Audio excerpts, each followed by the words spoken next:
Good morning, everybody. It is April 1st, Saturday, 2023.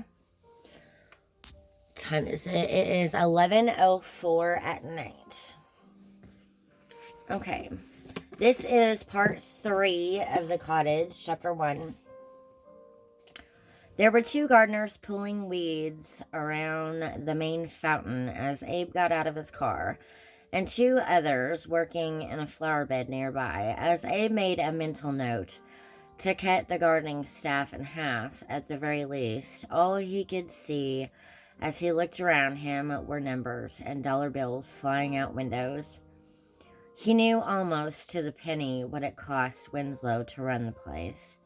It was an obscene amount by anyone's standards, and certainly by Abe's.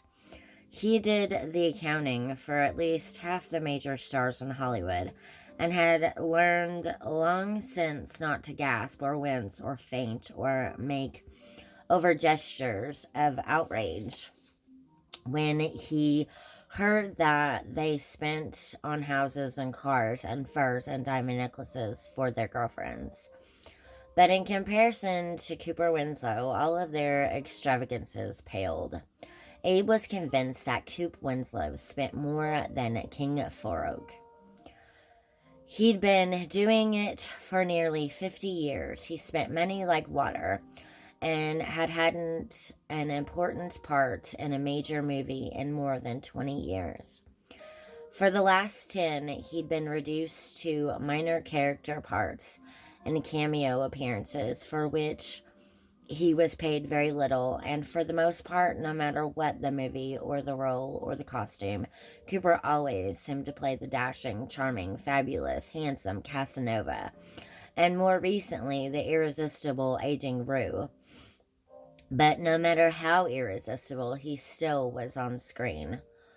There were fewer and fewer parts for him to play. In fact, as Abe rang the front doorbell and waited for someone to answer, Coop hadn't had any part at all in just over 2 years.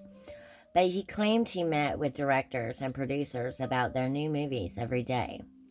Abe had come to talk turkey with him about that and about cutting back his expenses radically in the near future.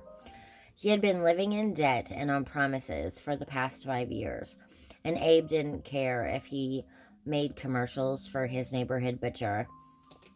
But Coop was going to have to get out and work, and soon.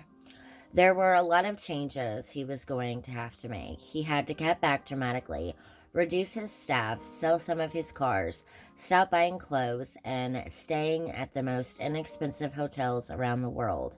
Either that or sell the house, which Abe would have preferred.